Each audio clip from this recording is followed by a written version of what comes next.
Hello, good evening, brothers and sisters. Good evening, Doc. Good Good evening evening. po sa lahat, Alright, so mga very kapatid. late tayo konti. Hello, i-greet ko muna ang nandito ngayon. Sis Cecilia, good evening. Sis Jonah, Sis May, hello. Hello, Doc. Good evening. Hello, Sis Marites, Sis Norma, Brother Ramel, Sis Renalyn, Sis Cheryl, and Sis Vanessa. Good evening sa inyong lahat. Okay, Brother Ramel, let us start opening prayer. Okay po, Doc. Okay, mga kapatid, tayo manalangin. In the name of the Father, and of the Son, and of the Holy Spirit. Amen. Come, Holy Spirit, fill the heart of your faithful, and kindle in them the fire of your love.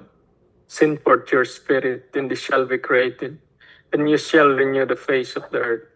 O God, who by the light of the Holy Spirit did instruct the heart of the faithful, grant that by the same Holy Spirit we may be truly wise and ever enjoy His consolation. To the same Christ our Lord. Amen. In the name of the Father, and of the Son, and of the Holy Spirit. Amen. Okay. Good evening mga kapatid. Welcome sa ating Wednesday Catechism Lecture, Faith Seeking Understanding. Welcome din sa mga nanonood ngayon sa Facebook, no? Okay. So patuloy pa rin tayo sa lecture series natin sa libro na Spiritual Combat. So under this, how to resist the sins of the flesh. So, sabi sa apparition sa Fatima, no? Sabi ni Mama Mary, ang majority ng nasa hell, no? Majority ang karamihan ng mga tao na nasa impyerno ay dahil sa sin of the flesh. No? Kasi ito ay madaling gawin. Hindi lang siya action, kundi sa isipan. No? Tandaan natin, ang kasalanan ay hindi lamang isang paraan, kundi apat, di ba? Sa ating ginagawa, sa ating isip, no? Sa ating salita, at hindi paggawa sa dapat gawin. Yun ang apat sinasabi na binabanggit natin yan sa misa, no? Sin of omission, commission, sin of the tongue, and of the thought. So, madaling mabiktima sa sin of the flesh. Kahit hindi mo pa ginagawa, iniisip mo at nagbigay ka ng consent, no? Nagkasala ka na. At ito rin ang kasalanan na a lot of times hindi nakukumpisal kasi nahihiya, no? At a lot of times hindi rin nakukumpisal kasi marami akala nila normal na ito dahil ginagawa ng karamihan. Okay. So before tayo magpatuloy doon sa sin of the flesh, may tatapusin lang tayo mga ilang chapter tungkol sa overcoming our faults ng ating mga bad habits or vices. So remember this. Si Cecilia raised her hand. Okay. Okay, sis, may announcement o ano? Later na lang. Baka na pindot lang. Anyway, ito yung isipin natin, okay?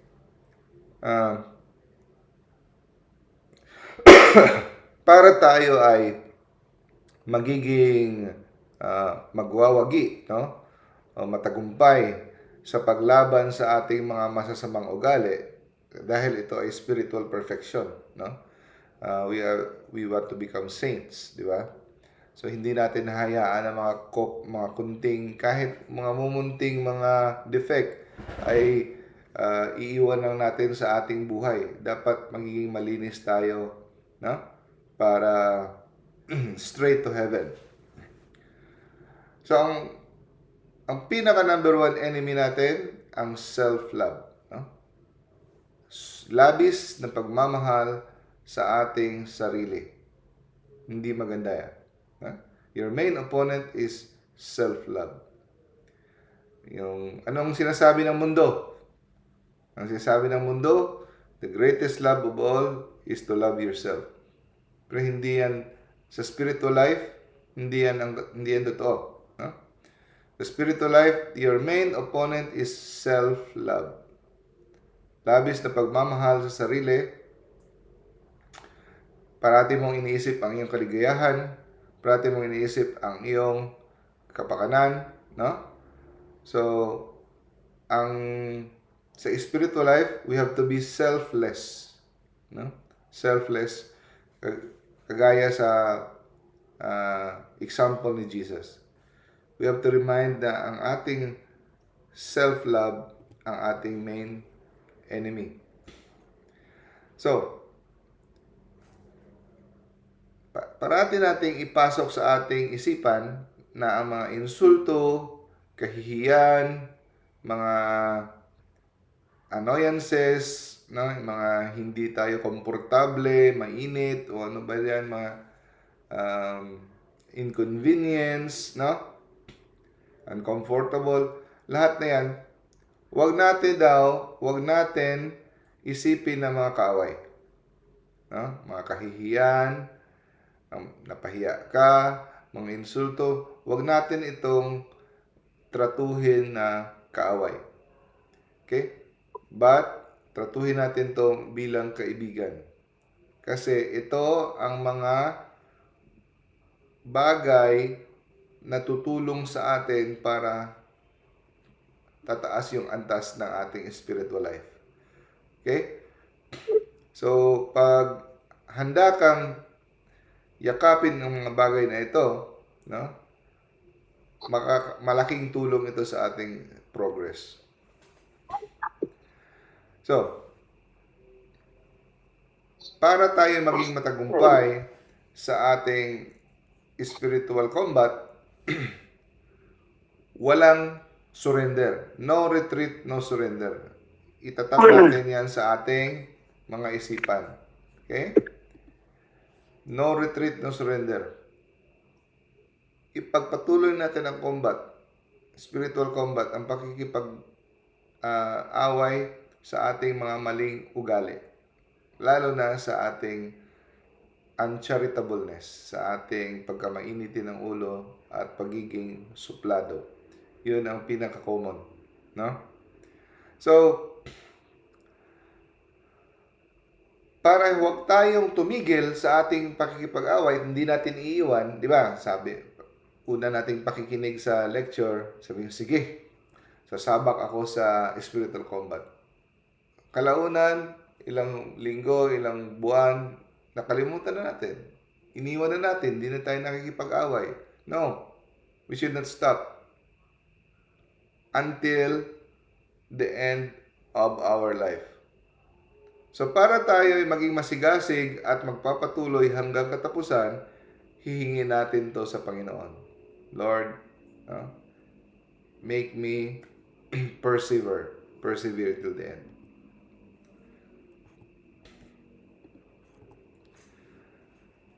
Okay.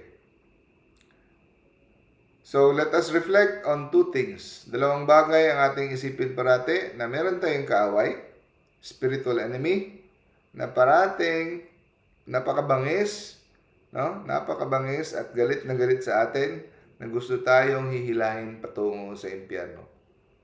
So, always, every day, nakaabang sa atin na nagngingit-ngit, napakabangis ang ating kaaway. At pangalawang katotohanan na ating isipin parati, na ang Panginoon na nagmamahal sa atin, katabi rin natin. Kasama ang kanyang mga anghel. Kasama ang kanyang ina. No? Kasama si Saint Joseph. Makikipaglaban din kasama natin. So, yun. Dalawa. Katabi natin sa kabila, yung galit na kaaway na gusto tayong iyudyud sa impyerno. At isipin natin parati na andyan ang mga anghel, ang Diyos, no? All of the heavenly host, always ready to help us. So, andyan siya sa ating kanang kamay, makikipag-away. no? Kasama natin. At balang araw, ibibigay niya sa atin ang tagumpay. At kung sasadyain man ng Panginoon na i-delay, no? Pahahabain niya ang ating tagumpay, matagal pa para ibigay niya. Ito ay, no? It is your greater reward. Ano ibig sabihin? Ito ay pabuya niya sa iyo kung sasadyain niyang bibigay sa iyo ang tagumpay sa malayong panahon. Bakit? Bakit naging ano pa? Bakit pabuya pa? Binibigay niya ang reward. Kasi mas mahaba ang iyong pakikipaglaban, mas lalo kang tataas ang iyong spiritual progress. Mas maraming points kang maiipon dahil sa kada laban mo, sa kada pakikibaka mo, may points ka. So kung nakikipaglaban ka for 10 years or 20 years, everyday may points ka, mas marami. Kumpara sa nakipaglaban ka ng 1 year lang, na everyday may points ka. So, this is your greater reward if He should delay to give you the victory, no? Till the last day of your life. Importante, hindi ka tumitigil sa pakikipaglaban. Okay. So, ito lang talaga ang ating concern. Huwag mong ibaba ang iyong sandata. Never stop fighting. Okay? Never stop fighting. Always remind yourself. Kasi baka after ilang buwan, makalimutan mo na makikipag-away ng spiritual combat. Okay? So, ito yung away na walang retreat. Ito yung away na walang tigil. Diba? May mga gera na titigil. Ceasefire. No? Pero ito yung gera na kahit hindi mo nakikita, araw-araw inaatake ka. Kahit sa gusto mo, sa hindi, no? May digmaan na nangyayari. Kasi ang ating buhay ay spiritual combat. Sa mga taong tumatanggi, ayaw makipaglaban, sabi na, neutral lang ako, ayaw ko lang makipaglaban. Gusto ko, kalimutan ko lang yan. No? Ayaw kong sumali. So, sa mga taong ayaw sumali sa laban, no? Ay masisira. Magiging sakop ng kalaban. Okay? Kahit ay hindi mo pa tanggapin ang katotohanan na mayroong digmaan. So again, itong kalaban natin ay walang tigil sa pag-atake sa atin. Kahit ceasefire, wala. No? There can be no expectation of peace, even a temporary truce. Walang pahinga-hinga sa mga panulay, sa mga diablo. Ang atake nila sa atin, walang tigil. Okay? So, anong gagawin ng isang taong sundalo ni Kristo? Tayo ay mga sundalo ni Kristo. If you are in the state of grace, no? Automatic, you are in the spiritual combat. Pero pag nasa state of mortal sin ka, no? Hindi ka kasama sa digmaan kasi nakakulong ka. So, pero kung ikaw ay nasa state of grace, automatic, no? Imagine mo yung isang tao galing sa hospital, isang sundalo na may sugat, tapos gumaling, itatapon ka agad sa digmaan. So, you're in the state of grace. So, anong gagawin mo kada umaga? So, kada umaga, ihahanda, maliban sa prayer, of course, may morning prayer tayo, very important yan. Pero maliban sa morning prayer, ano daw dapat ang gagawin natin? Ipaghahanda ang ating mga isipan. Okay? Zechariah chapter 4 verse 6, not by might nor by power but by Spirit, says the Lord. So, Sa umaga, pag ang una mong priority is prayer. No? Priority talaga natin, prayer. Everything revolves around prayer because doon tayo humuhugot. Kung ikaw ay doer lang, walang prayer, puro ka lang gawa ng gawa ng gawa, wala kang prayer, hindi ka Kristiyano. Hindi ka matatawag na Kristiyano, gawa ka lang ng gawa. No? Kahit ginagawa mo pa ang kalooban ng Diyos, pero wala kang prayer, hindi ka katotoong Kristiyano. Peke ka. Saan ka humuhugot ng power? Sa iyong sarili? That is pride. No? A Christian is a prayerful man. Don't forget that. It is not by power, but by the Spirit of the Lord. Saan tayo kukuha ng power sa Spirit? Prayer.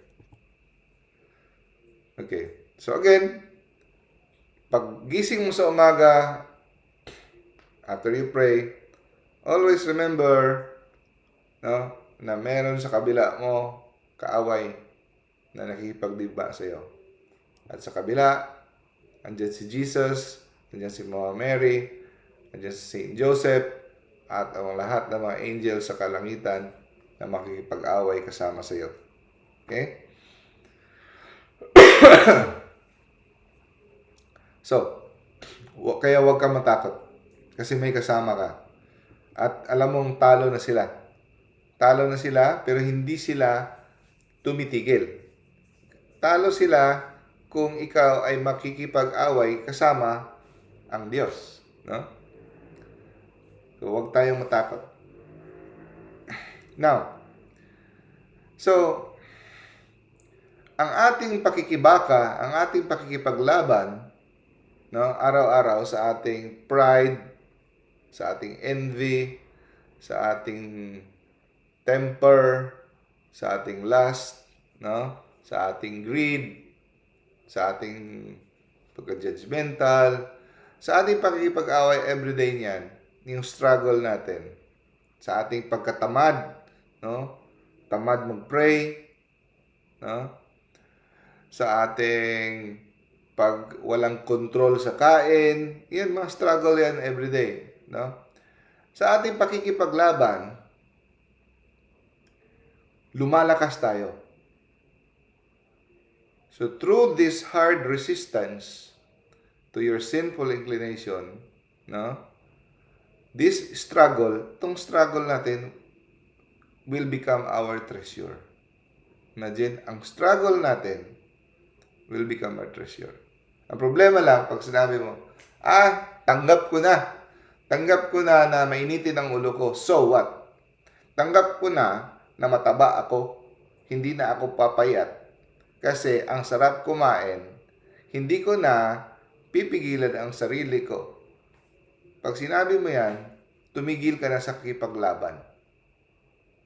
Hindi ka nag-i-struggle. Kasi ayaw mo nang i-struggle kasi masakit. Di ba parang masakit? Ang nag-i-struggle ka na pipigilan ko, control ko. Di ba alam nyo, masama ang one of the 7 deadly sins is gluttony. Kumakain ka kahit hindi kailangan kumain. Kahit busog ka na. Kasi gusto lang ng dila mo, gusto ng tiyan mo. So, struggle mo yan. No? Struggle ka. So, sabi niya, tanggap ko na. Hindi na ako tataba. Okay lang kahit may alta presyon ako, kain ako. So, tumigil ka na. Ibig sabihin, tumigil ka na sa pakikipaglaban. No, huwag kang tumigil. Fight, fight, fight. Because yung struggle na ito will become your treasure. No?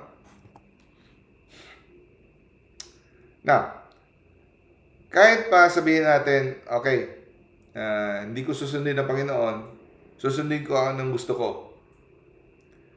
Kahit pa ilagay natin na tumigil ka sa pakikipaglaban, susundin mo yung gusto mo, ikaw pa rin ay, no, whether you like it or not, makakasuffer ng struggle.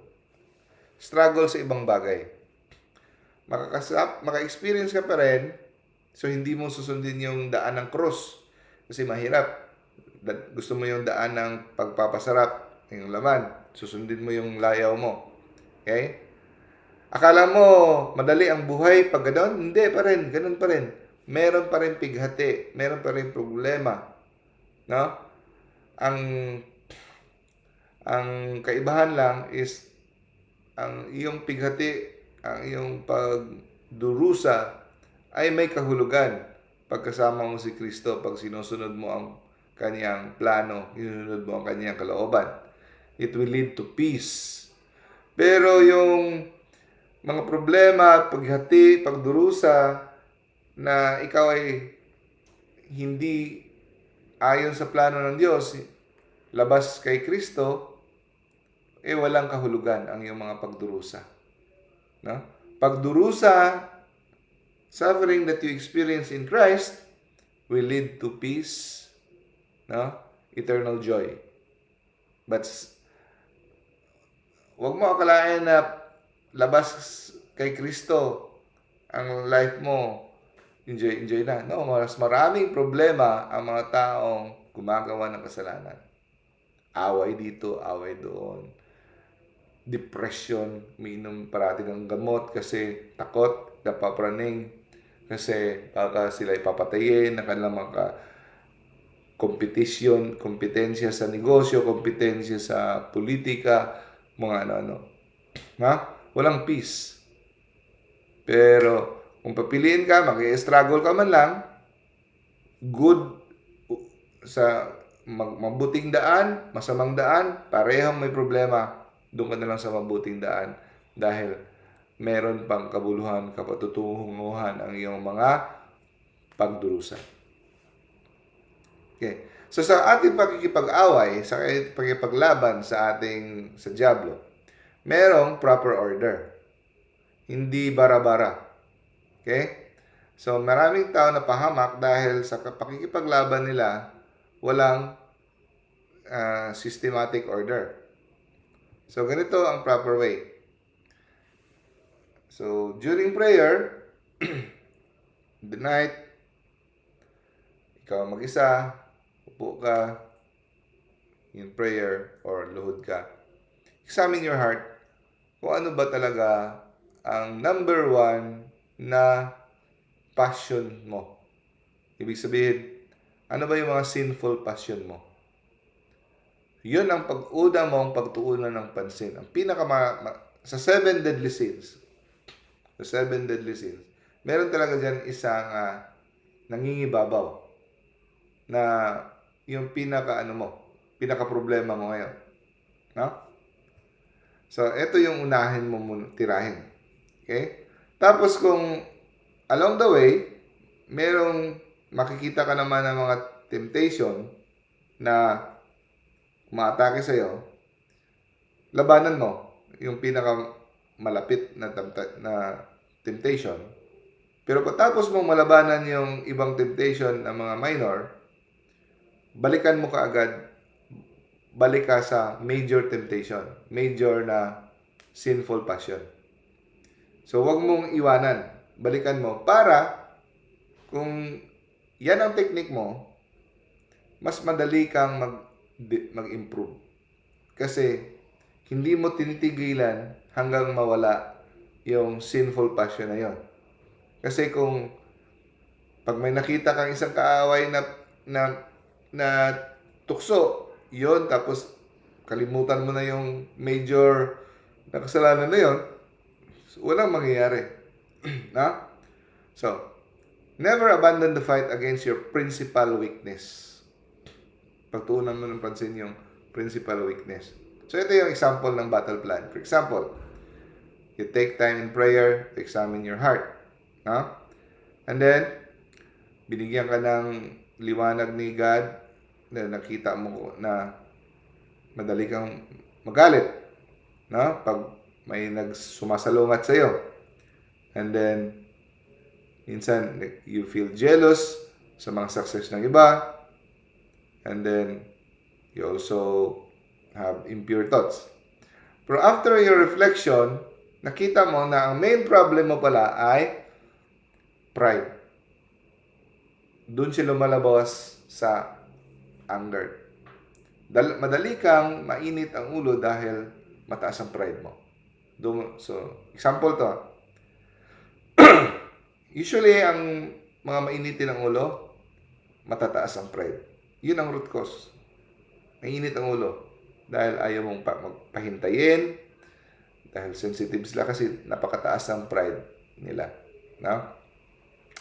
Now, matapos mong ma-recognize ang primary fault mo, main enemy, so, example, you commit to daily prayer, and then you daily examine, no?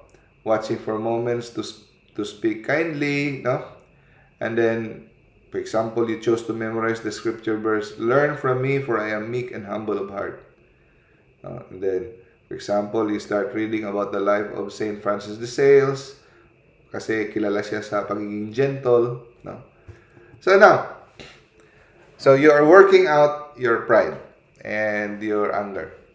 Tapos may isang temptation na dumating sa buhay mo. Haharapin mo yan. Lalabanan mo yan.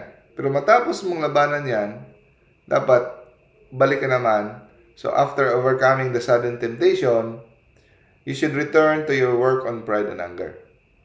So ganun. Yun ang technique. Para hindi ka mawala. No? Hindi ka mawala yung iyong pakipaglaban. Now, ito na naman ang isang technique.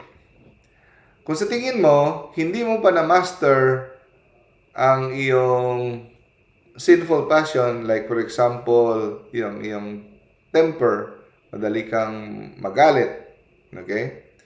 Ang gagawin mo daw sa umaga ay paghandaan mo na ang iyong isipan, ang iyong puso. Ano ibig sabihin? Example, si Ana, sensitive, madali siyang mainis at magtampo sa mga criticism. So, sa isipan niya, nandun pa siya sa bahay, iniisip niya, pag pumasok ako, sasalubungin na naman ako ng aking mga office mates kasama sa trabaho. At siguro, tutuksoin, iinsultuhin, or ang aking mother-in-law, ganito na naman sabihin. So, i-expect mo na anong sasabihin. Expect mo na. And then, paghandaan mo na ang iyong response sa iyong puso na hindi mo pipiliing magalit, at pag sinabi niya ito, ang iisipin mo ay ang pagpapakumbaba. Unahan mo na. Okay? Unahan mo na. Yan, napaka-importanting technique yan. No? So rather than being caught off guard, kasi pag hindi ka nakapag-prepare sa umaga ng mga senaryo, pagdating ng actual situation, mabibigla ka, makakasagot ka. Pag prepare mo na yung puso mo in the morning, no? Alam mo na kung ano yung sasabihin mo, ang tamang sasabihin. So, hindi ka mabibigla. No? So, when the trial actually comes, hindi na matitibag ang iyong puso. No?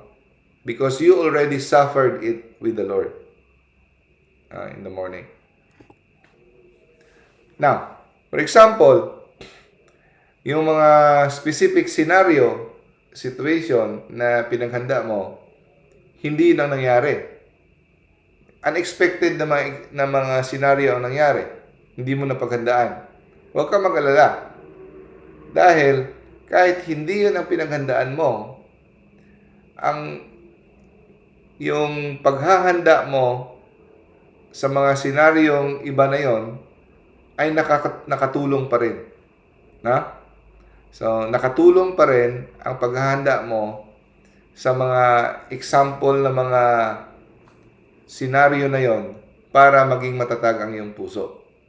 Like for example, ang pinaghandaan ni David sa umaga, mga taas ang linya sa bangko, no? Padidili ang traffic, pinaghandaan na niya sa isipan niya. Mga co-worker niya, ang kukulit, so pinaghandaan niya. Pero hindi niya, so yun, pinaghandaan niya at i-offer niya ito kay Christ. Ah. Pero may unexpected na dumating, nakatanggap siya ng client, ng email galing sa client na galit na galit. Inaakusahan siya naman kung ano-ano. So, hindi niya napaghandaan yan. Pero, and then, he feels the urge to defend himself, na magalit din. Pero, dahil sa kanya paghahanda, no, na-train niya ang kanyang sarili sa mga smaller and expected battles. So, ito ay makakatulong pa rin. No? Nakatulong pa rin itong paghahanda niya kahit hindi niya napaghandaan ang isang example na yan. No? Okay, another technique. Pag the moment you feel the sting of insult, no, pag nakatanggap ka ng kirot ng insulto, pukawin mo kaagad ang iyong kaluluwa sa Panginoon. Now, immediately awaken your soul and lift your heart to God. So, nakaka-insulto, di ba? For example, may sinabi ka, tapos sinagot ka, so na-insulto ka, kirot, taas ang boses ng asawa mo o ng office mate mo. Every time you feel ang kirot ng insulto, awaken your soul and lift your heart to God. No? And always remember na sinadya, no, ng Diyos na ipa-experience yan sa iyo. Knowing that He has permitted, no, pinayagan niya ang suffering na yan. Dahil sa iyong pagtiis ng insultong yan para sa Kanya, for His sake, your soul will be purified. No? So, dahil yan sa Kanyang goodness, na pinayagan niyang may experience mo ang suffering na yan. Okay? So, pag nakadama ka ng kirot ng insulto, turn your heart to the cross itself. No? And say, O cross prepared for me by the divine providence before I was born. O cross made dear to me by the love of my crucified Lord, bind me to yourself that I may belong more fully to Him who gave His life for my salvation. So, kahit hindi mo ma-memorize yan, basta mga kagaya ng mga thought na ganyan. No? Now, kung sa kasamang palad na nakasagot ka, naging maldita ka, naging suplada ka, o hindi mo napigilan, huwag kang mag-alala, okay? Ibig sabihin, you fail, right? No? When you fail, don't give up. Bangon ulit, magsimula ulit with the same result. Okay? Bangon ulit. Huwag kang mag-surrender if you fail. Okay? Now, another technique is ang very effective remedy against sa mga sudden surges ng emotion is kilalanin mo kung anong source. Bakit ako madaling pag ako ininsulto, sagot ka agad, tumataas ang emotion, o hindi ako na trato ng mabuti, tampo, galit, depressed. Ang effective na technique dyan ay hanapin mo anong source. Okay? Example, si Julia, no? Devout Catholic si Julia, gusto niya mag-grow sa holiness. Pero na-notice niya na kung ipupuna ang kanyang trabaho, hindi siya paparangalan, masyado siya nasasaktan. Sobrang sakit na sometimes it will stay for hours and even days. No? Now, so through prayer and self-reflection, si Julia nakita niya ang source na sobra ang kanyang attachment sa praise and approval. Para siyang gusto niya, masyado siyang na-attach na parati siyang paparangalan, pupunain, ipipraise, and i-approve. So, sobrang attachment niya. Doon ang source pala. Okay? So, hindi naman masama na i-affirm ka, i-approve ka. Pero pag labis-labis na attachment doon, kakaproblema. Okay? So, she prayed na, Jesus, may I seek only your approval. So, na-realize niya dapat ang hahanapin natin na approval ay kay Jesus lamang. Kung i-approve tayo ng ibang tao, no? Bonus na yan.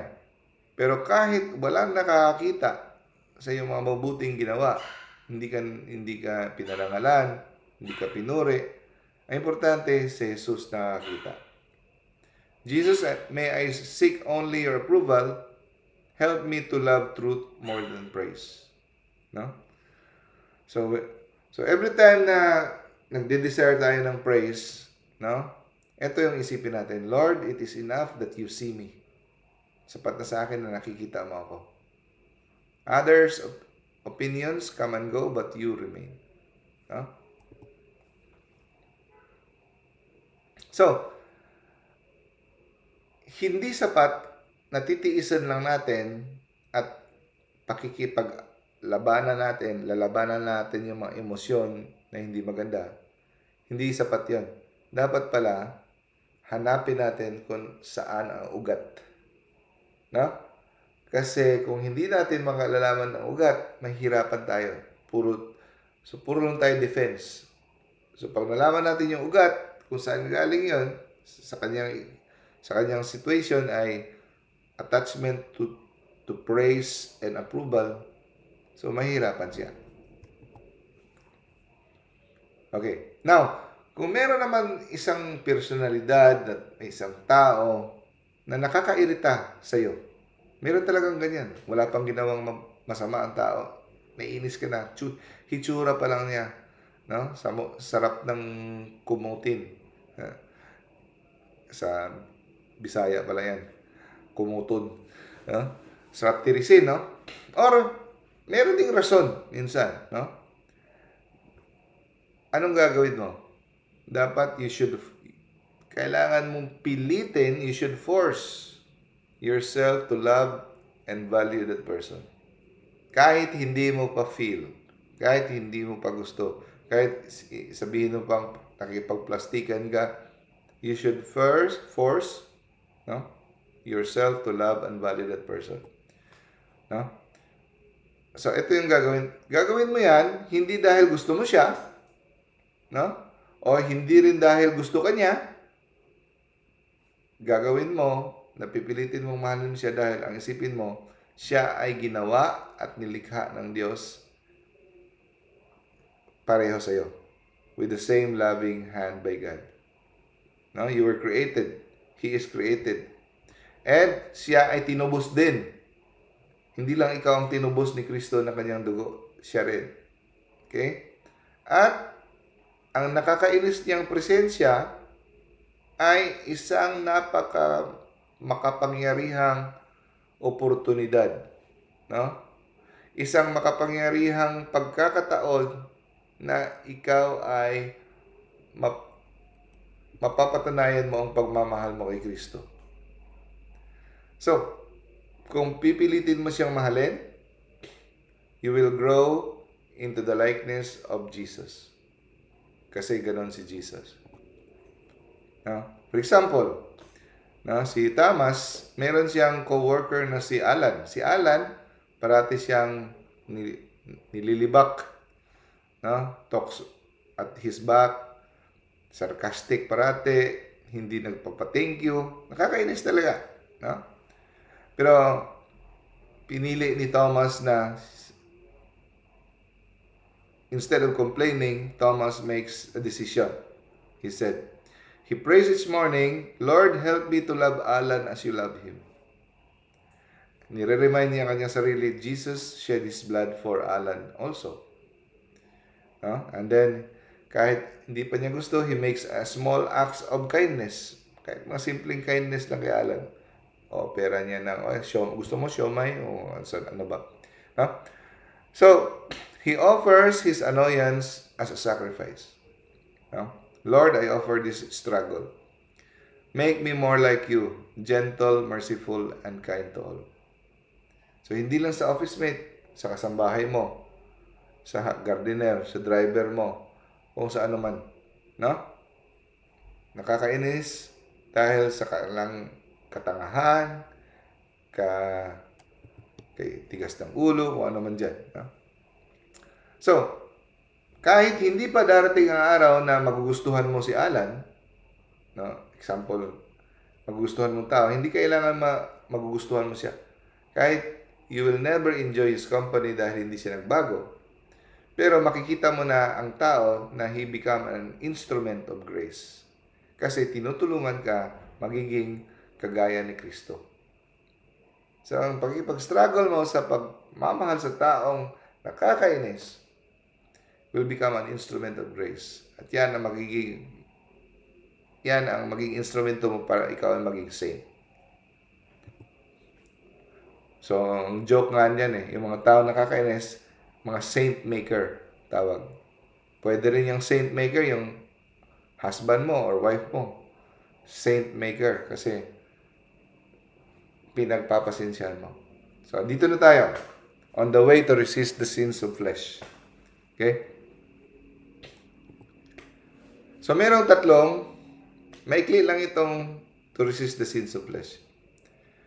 Merong 3 stages. Before the temptation, during temptation, and after the temptation. Sins of the flesh, lust, sexual sins. No? Sin against charity and modesty. Yeah? So again, ito yung kasalanan na pinakamarami na mga tao napunta sa impyerno dahil dito. Okay. So, before temptation, so hindi pa dumating ang tukso. Anong gagawin natin? Wala pang tuksong nangyayari. So, number 1, fight the root. Avoid the situation. Avoid the situation na mangyari ang tukso. Okay? So, meaning yan, layuan mo ang near occasions of sin. Hindi pa nangyayari. Ha? So, hindi ka manonood ng mga sexy na mga things sa internet. Layuan mo ang bar. Layuan mo ang mga palabas na sa tingin mo ay may mga maraming kissing scene, sexual scene. Layuan mo yung barkada mo o yung babae o yung ikaw ay marupok, yung mga friend mo, kahit yung mga friend mo na sa tingin mo matitempt ka or yung isang taong to may pagtingin sa'yo, huwag ka masyado makipag-usap ng very close, intimate, mga ganun. So, fight the root. Do not try to confront temptation head-on. Anong ibig sabihin? Huwag mo kumprontahin ang temptation na, sige, susubukan ko kung malakas talaga ako. No. Hindi nakakahiya kahit sabihin kang duwag, tumakbo ka. Huwag mong harapin. Okay? Do not try to confront temptation head-on. Okay? Number 2, huwag kang magtiwala sa iyong sarili kahit sa ilang taon ay ikaw ay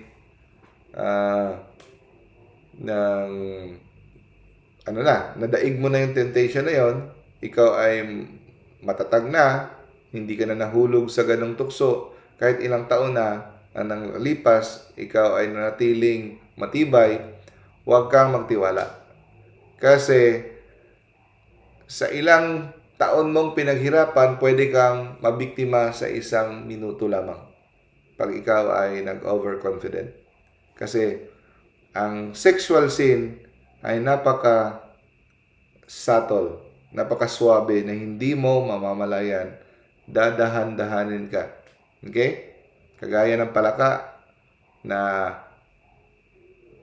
pinalutang sa kaldero na may tubig na malamig, tapos dahan-dahang pinapainit ang apoy hanggang naluto siya, hindi niya namamalayan.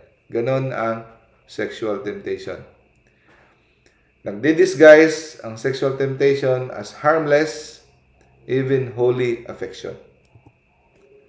Okay. Number 3, mag-ingat sa good reasons for attachment. Kahit mga innocent relationship, kahit family ties, pinsan, no, tiyo, kapatid, o mga legitimate duties, no? Ano ba to? This site will be on a participant to share. Yeah. So, like family ties, legitimate duties, admiration of someone's virtue. Kahit yung pag-admire sa mabuting katangian ng isang tao, minsan pwedeng gagamitin yan. Nag-a-admire lang naman ako. So, pwedeng diyan magsimula. No? Like for example, nag-admire ka pero sobrang pagpuri sa isang lalaki ka, may asawa ka, tapos kasama mo sa ministry, puri tapos maganda siya. Nag-a-admire ka. So, doon nagkasimula ang iyong relationship. Doon nagsimula na na-attempt ka na ma-develop ka sa kanya at saka ma-develop sa inyo. So, babantayan lahat, no? Seemingly innocent relationships. Even when the other person is truly good, kahit mabuti pa yan. Bakit nabibiktima ang ibang mga pare? Nagsisimula sa mga church workers, choir, hindi nila inisip na gagawa ng kasalanan sa simula, no? Dinadahan-dahan ka ng dyablo. Nagkakasama kayo sa isang proyekto, sa ministry, nag-usap-usap kayo, you have common goals, no? Now, even when the other person is truly good, ang over-familiarity, sobra ng ano. Kaya nga ako, marami naghihingi sa akin ng advice sa messenger, kaya pag-usap, no? Kahit anong close na, nagbibigay talaga ako ng distance. Hindi ako nagko-comment ng mga sobrang close na comment. Parating, sister. Ganun. Hindi yung sobrang familiarity kasi delikado. Madali tayong ma-develop kasi sa ating concupiscence. Kahit wala pang malisya yan, kahit sabihin mo si sister walang malisya sa'yo. Yeah, kahit ako wala rin akong malisya sa'yo. Pero pag over-familiarity, excessive interaction, hindi ka nagdi-distance, hindi ka nagbibigay ng boundary, it can lead to sensual affection. Even from the start, wala kayong iniisip na masama sa isa't isa. Gagamitin ng dyablo. Okay? Slowly take root. So, a spiritual lesson is, even the holiest person can become a near occasion of sin. Pwede siyang gamitin ang isang banal na tao, gagamitin ng dyablo para sa iyong tukso. Okay? Hingi ng advice, na gano'n. So, saan mga nahuhulog? Bakit ang ibang pare naglalabas sa pagkapare? Dahil nagbibigay ng advice, parating bumabalik-balik yung isang babae na may problema sa kanyang asawa, naghihingi ng advice. Hanggang nagka-developan, may nangyari, ganon. Hindi lang sa pare, kahit sa isang church, sa isang charismatic leader, kahit sa isang nahuhulog ka na. So, there's such thing as an emotional adultery.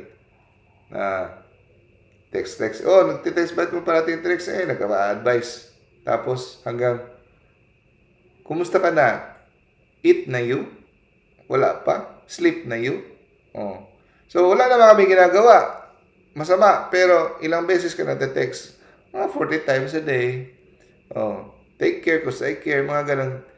So, may boundary. Pag ikaw ay lalaki, sa opposite sex, always put boundaries. Always be a sister and a brother. And huwag pahabain ng kwento. direct to the point. Ganun. So, true spiritual friendship is marked by reverence, boundaries, and detachment. Okay? Never by dependency or secret emotional entanglement. Sus, kadami-dami ng nasira na relationship, nasirang pamilya, nasirang mga vocations because sa ganyan. Okay? The poison of sensual pleasure enters gradually. Dahan-dahan-dahanin ka. Hindi ang diablo lalapit sa iyo na nakahubad, gaganon-ganon siya. No. Dahan-dahan sa mga banal na mga tao. No? Mabigla ka na lang. Wala naman kami intensyon. For the Lord ito. Tapos, eto na. Meron na kayong affair. Okay? So, notice at first, it reaches the heart. It clouds your judgment. Pag na-cloud ang judgment mo, delikado. So, magsisimula yan sa warm glances, nasulyap ka na, tapos nagkastagpo ang iyong sulyap. Affectionate words, mabuti pa siya, ang asawa ko, hindi ganito kabait, ito siya. Tapos, gano'n. Delight in each other's company. Gano'n. No? So, eventually, the soul slowly transformed by this secret affection, natatransform, falls into sin or into spiritual battle. So kahit hindi ka na fall into sin, nag-struggle ka, pero itong spiritual battle nagiging painful, prolonged, and very difficult to overcome. Kaya huwag mo nang pasukin. I-block mo na malayo pa. Okay? Minsan, may nag-a-advise, for example, may nag-a-advise, Brad Doc, bakit ako? No, maganda itsura niya sa profile. No? Wala akong boyfriend. Ganon. Ano ba problema? Tapos, parang jokingly, matetempt kang sabihin mo, bakit? Ang ganda mo naman. Hindi ko sinasabi yan. Kasi, pwedeng simula yan ng, baka ma-fall o ganon. Hindi ko sinasabi yan. Advice na iba. Ang ganda mo naman, bubula-bulahin mo. No. Okay? Because diyan nagsisimula. So sometimes the holier and wiser path is not to fight temptation when it arrives. Hindi pa dumadating ang temptation, iwasan mo na. Okay? Walk away from what usually leads you to it. So ang strength natin ay hindi na ipapatunayan natin kung ano tayo kalakas makikipag-away sa apoy. No. Ang strength is hindi tayo maglalaro ng posporo. Okay? Huwag natin simulan ang posporo. So first, run away. Dry out your spiritual resolve. No? Bakit? Pag nahawakan ka ng lust, ganito mangyayari. Akala mo ganun kadali ang lust? Napakahirap ng lust. Pag nahawakan ka, pag na-inlove ka na sa isang tao na nahulog na yung loob mo, no? Pag na-inlove, no? Kahit yung takot mo sa Diyos mawawala. Basahin niyo. You may burn with such intensity that you'll forget your fear of God. Tataka kami ibang, religyoso niyang babaeng yan? Napakabait man yan. Very conservative yan. Bakit biglang naghuhumaling ito sa isang tao may asawa? Ano ba yan? Nabaliw na ba yan? No. Normal yan. Kasi pag ang tao nahawakan ng spirit of lust, yung prinsipyo mo, yun siya, ba't nung na-inlove ito, naging garapal na? Ang taas-taas ng tingin ko sa lalaki ito, sa babae ito, ngayon ito parang ang chip-chip na. Kasi, yung prinsipyo, mawawala yan pag nahawakan ka ng lust. You may burn with such intensity that you'll forget the fear of God, abandon your values, disregard friends. Wala ka nang pakialam ano sasabihin ng tao, basta ako mag-enjoy ako. Disregard friends, family, wala ka nang pakialam sa reputation, even the torments of hell. Even if I go to hell, as long as I'm in your arms. Yan, di ba? Ganun. Even I will sacrifice everything as long as we were together. Di ba, mga ganun? Kahit masusunog daw sa impyerno, yung mga romantic. So I say again, flee, meaning run away while still you can. Habang pwede pang tumakbo. Kasi pag ang temptation overtakes you, it will bind you and it will destroy you. Second, avoid idleness. Huwag kang tamad. Huwag lang yung walang ginagawa. Dapat may parati kang may ginagawa. Pwede kang mag-cross-stitch, pwede kang mag-sports, pwede kang magbasa, kahit ano. Hindi yung wala kang ginagawa. Kung wala kang ginagawa, pray. Basta may ginagawa ang mind. Kasi ang walang ginagawa, yun ang breeding ground ng Diablo. No? Appropriate to your state in life. An idle soul is the fertile ground for temptation. Next, obey your superiors. Sa mga religious superiors, mga pare, bishop. Obey them. No, may nag-a-advise sa'yo. Obey them kahit nagre-rebelde pa yung pride mo. Obey them. Okay? Fourth, be careful not to judge others. For example, may kilala ka na ganun sa sitwasyon, may na-fall siya sa sin of the flesh, lust, o naging immoral, don't judge. Ibig sabihin, huwag mong siyang i-look down. No? Do not, if someone has clearly fallen, malinaw na nag-fall, do not be harsh, bitter, or look down on them. Instead, show compassion. Ang gawin mo example ang kanilang sitwasyon na nahulog sila na huwag mong tularan. Na i-remind mo ang self mo na ikaw pwede ka ring mahulog anytime. No? And it should lead you to deeper humility and prayer. No? So take it as a warning that every situation, even remotely generous to your soul. Now, kung mabilis kang maghukom, marupok, di siya kasing tibay ko. Kasi ganito, immoral ka, ganun. Didisiplinahin ka ni Lord. Pwedeng papayagan niya na ikaw ay ma-fall in the same sin at mapapahiya ka in the same sexual sin. No? Papayagan niya na mangyari yan sa'yo para gumaling ikaw sa iyong pride so that you will be healed from your pride and judgmental spirit. Ilagay natin, kahit ikaw ay hindi nahulog sa sexual pride, sa sexual temptation, hindi ka nahulog. Pero kung ikaw ay maninitig judgmental, your soul will be in danger. So, hindi talaga maganda ang pag-look down sa itang taong nagkasala. No? At kahit ikaw sa iyong prayer nakatanggap ng spiritual consolations, you feel so good in your prayer that God is with you, huwag kang magkampante pa rin. No? Don't become complacent or imagine yourself na immune ka sa temptation because you feel God in your prayer. You will fall easily if you nagkumpiyansa ka. Okay, punta tayo sa during temptation. Pag dumating na ang temptation, yung tukso, andyan na. May babaeng maganda o ano mga pornography na mga materials, kung ano ba.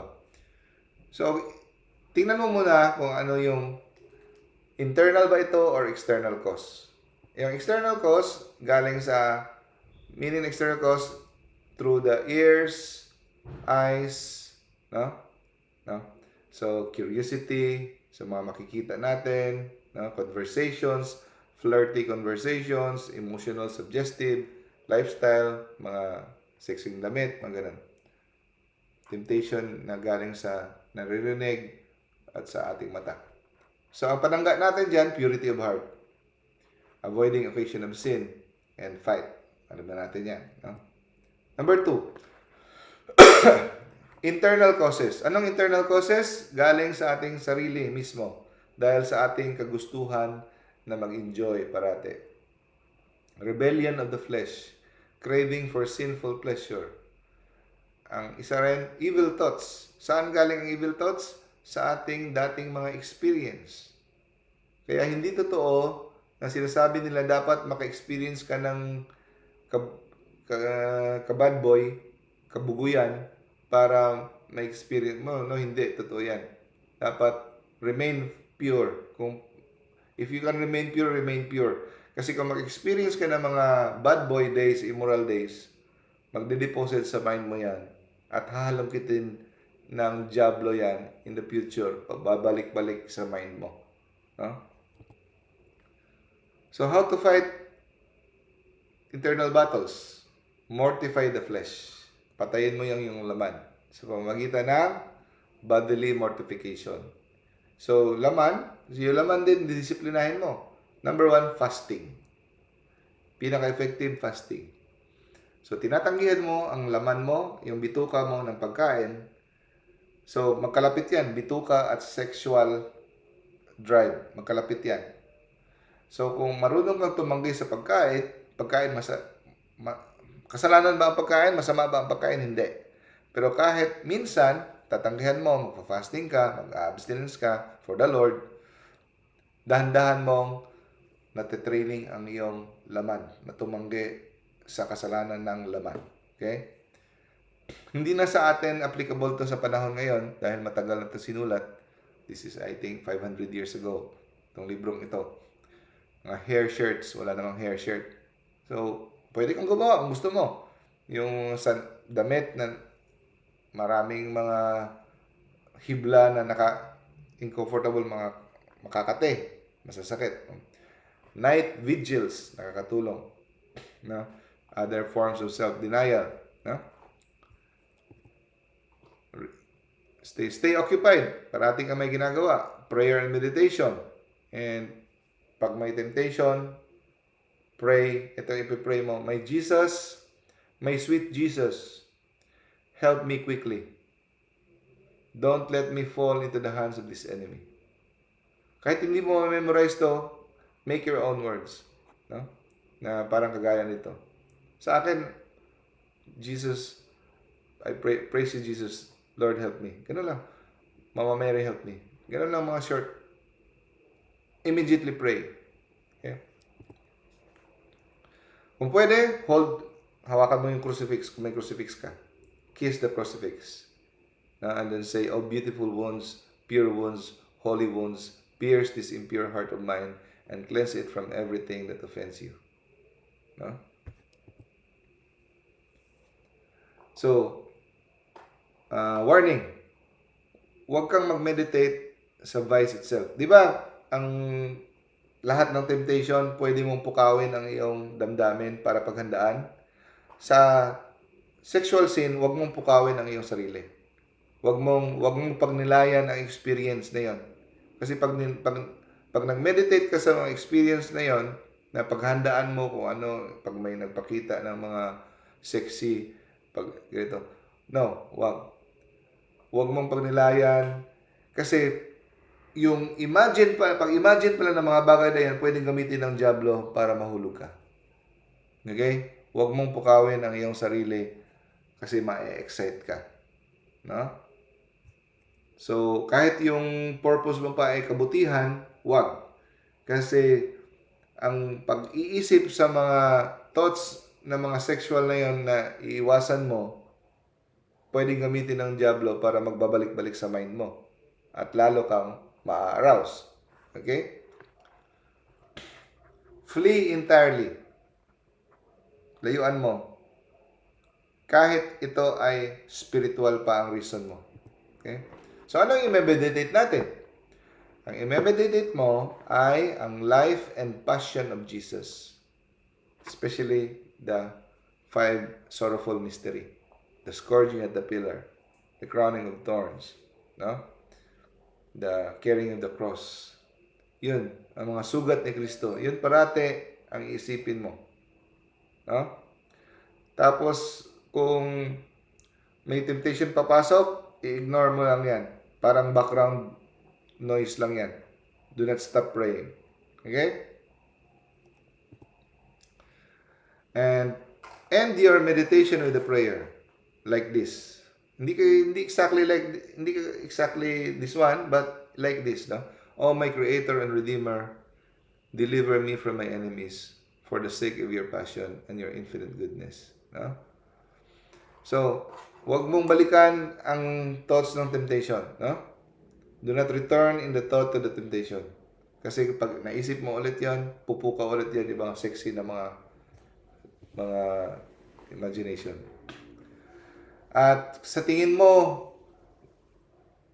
di ba, pag pumasok ang temptation sa isipan mo, kasalanan ba yan? Ang sagot, hindi. Okay? Baka sabihin mo, ay, nakaisip ako ng mga nakahubad, ng mga sexual things. Kasalanan na ba yan? Hindi. Temptation pa lang yan, tukso pa lang yan, okay? Ang gawin mo, labanan mo. So, pag nilabanan mo, hindi yan kasalanan. Hindi ka nag-give in. Medyo tumagal sa isipan ko. Pero nilabanan mo ba? Yes, nilabanan. So, huwag ka mag-alala. Huwag mong i-over-analyze. Don't overthink kung nag-consent ko o hindi. Kung duda ka, i-mention mo yan sa confession. Briefly. No? And trust the judgment of your confessor kung nag-give in ka ba o hindi. Okay? So, during confession, be honest. Huwag kang magpabilib sa pare. Kahit ano ka brutal yan, sabihin mo. Huwag mong i-detalye. Sobrang detalye, no? Sabihin mo lang kung anong ginawa mo, ilang beses, prank ka, direct to the point, hindi mo natatabon-tabunan. Okay? Like for example,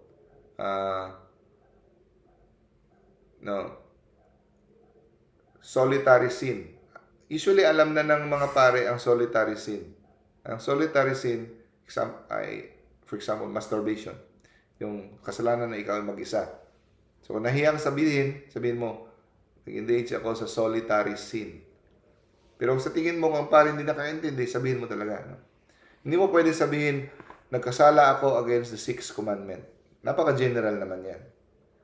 Pero, wag naman yung detalye mo na ganito, hinubaran ko siya. Wag. Pati ang pare, magkakasala niyan pag sobra mong detalye. Sabihin mo, nag-engage ako sa premarital sex, nag-engage ako sa pornography, 5 times, gano'n, prank ka. No? Sabihin mo, be honest and be humble.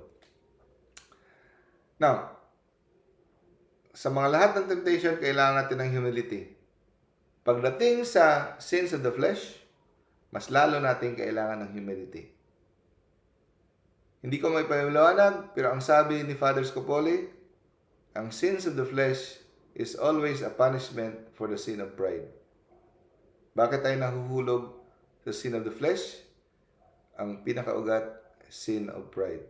So, mas kailangan natin ang humility in battle against sins of the flesh. Okay? So, after temptation, anong gagawin natin? Nadaig natin ng temptation. Anong gawin natin? Stay away from, wag nating balikan ang ating imagination sa temptation na ating nadaig. Okay? Trap yun ng devil. So, kahit, for example, nagtagumpay ka, na naiwasan mo na yung taong yon, na may attachment ka, na para kang na-in love, na hindi na bawal naman, tapos sabihin mo, mature na kami, ilang years na ang dumaan, pwede naman kami makipag-meet, kasi kami sa ministry, and then for the Lord naman ito, it's for a good cause. No. Tingin mo, may history ka sa isang taong yan, na na-fall ka, na hindi naman pwede, huwag mo nang balikan. Delikado. Okay? So, it is a trap from the devil. Okay. Sorry, medyo tumagal.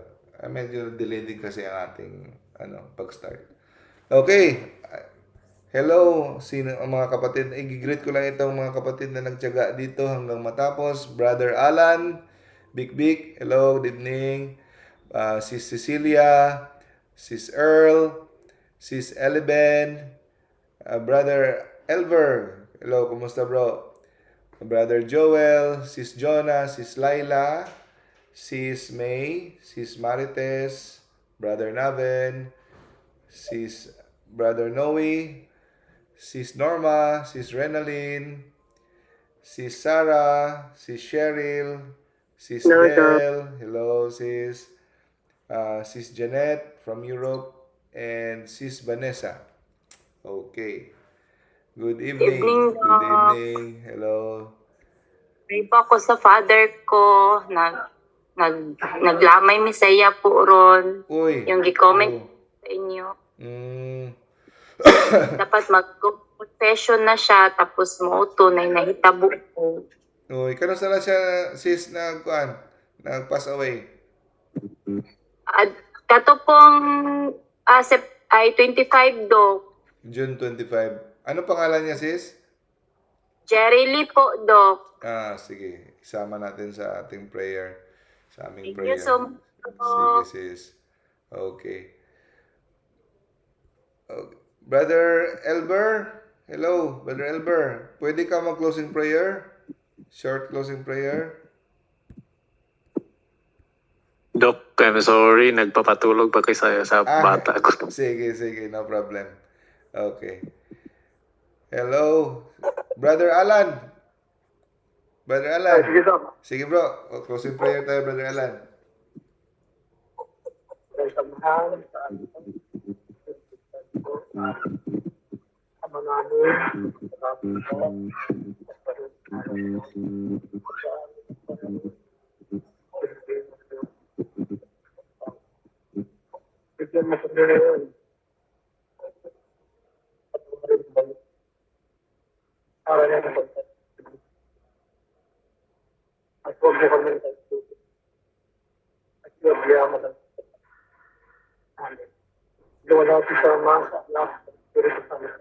So, parang yun na. Shall be world without end. Anak, Espiritu Santo. Thank you, brother, sa closing prayer. Thank you sa lahat ng nanonood, nakinig. May message. Sana ba yung chat? Hindi ko alam kung saan hanapin. Ito, chat. Chat. Thank you, Doc. Hello. Bye-bye, sis. Thank you. Okay. Got it. Doc, isang malaking grasya ang topic. Sa ito. Isang malaking grasya ang topic na ito, Doc, kasi ang struggle ko ng anak ko na need mahabang pasensya. From Sis Marites. Brother Elver, Doc, maganda na topic for recollection sa mga priso namin. Yes, bro. Sis Rolin, late ako, nasa Zoom interaction. Okay. Sige, brother and sisters, thank you. God bless. Sa pagtyaga, extra points kayo kay Lord. Thank you, Doc. Thank you. Bye-bye. Bye-bye. Bye.